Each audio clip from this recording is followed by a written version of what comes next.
Imagine waking up in a hospital room with no memory of the last 3 days. You don't know how you got there. You don't know what happened to your body. And no one will tell you the truth. This happened to hundreds of real people, not in some dystopian novel, not in a conspiracy theory. This was a classified government program funded by the CIA that ran for over 20 years. They called it MKUltra, and when the truth finally came out, almost no one was punished. Stay with me, because what they actually did is worse than anything you've heard. Texto, it's 1953. The Cold War is at its peak. The United States government is terrified. Soviet agents, they believed, had developed techniques to control the human mind, to make people confess, to make them do things against their will. So the CIA decided to fight back.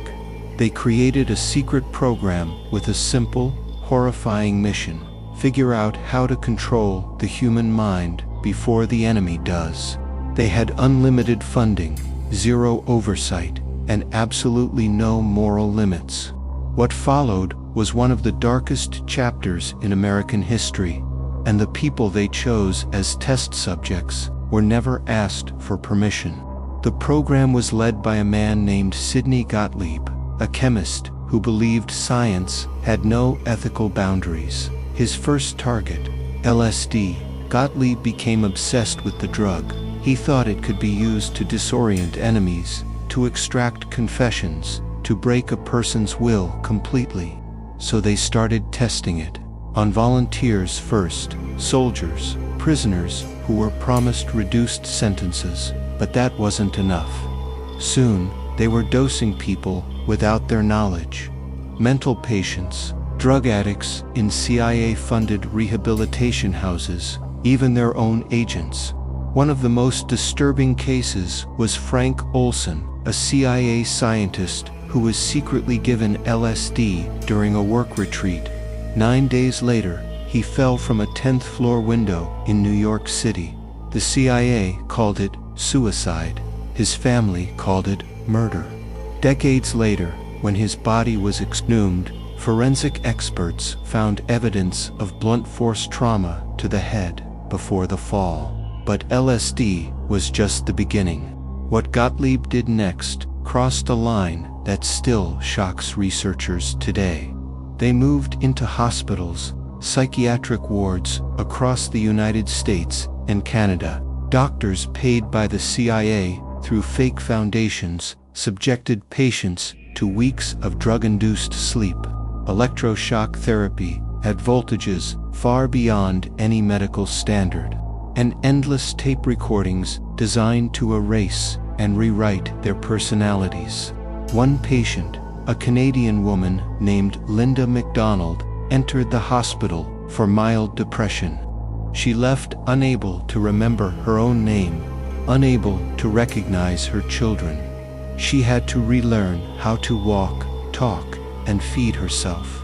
She was 26 years old, and here's the part that will make your blood run cold. This was never supposed to come out. In 1973, CIA Director Richard Helms ordered the destruction of all MKUltra files, thousands of documents shredded, gone forever. The program would have stayed buried if it weren't for one mistake. A small batch of files had been misfiled in a financial records building that was never included in the destruction order. In 1977, those files were found. Congress held hearings. The public was outraged. Survivors testified. And what happened to the people responsible? Sidney Gottlieb retired quietly to a farm in Virginia. He died in 1999, never charged, never convicted. The CIA issued a formal apology. That was it. MKUltra wasn't a theory. It wasn't a rumor. It was a real program run by real people with real victims, most of whom never received justice. And here's the question that keeps historians up at night. If this program existed for 20 years without anyone knowing, What programs exist today that we haven't found yet? Let me know what you think in the comments. And if you want to know about the other classified experiments the US government has admitted to running on its own citizens, that video is coming next week. Subscribe so you don't miss it. But Sidney Gottlieb wasn't working alone. Behind MKUltra was an entire network of universities, hospitals, and prisons across the United States, over 80 institutions in total. Most of them had no idea they were being funded by the CIA. The CIA created dozens of fake foundations to funnel money into the program. Organizations with innocent names like the Society for Human Ecology or the Gestichter Fund. Legitimate scientists were unknowingly doing the CIA's dirty work. One of the most chilling sub-projects was called Operation Midnight Climax. The CIA set up safe houses in San Francisco and New York. They hired prostitutes to lure unsuspecting men inside. Then, hidden behind one-way mirrors, agents watched as the men were secretly dosed with LSD. The agents took notes. They watched people lose their minds in real time, and they did nothing to help them. This operation ran for years before anyone shut it down. Children were not spared either.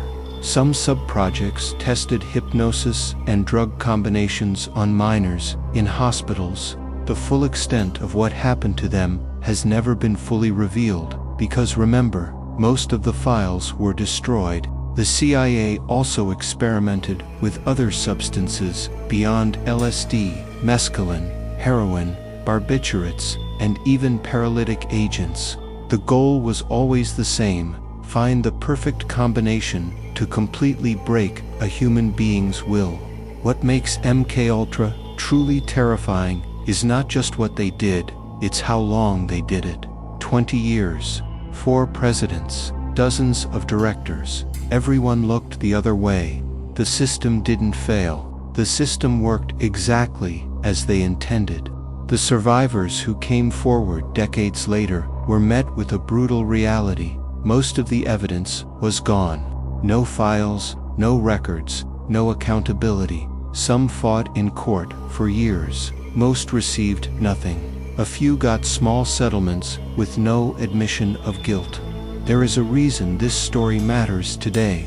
Governments don't need LSD to control people anymore. They have algorithms, social media, and data. The methods changed.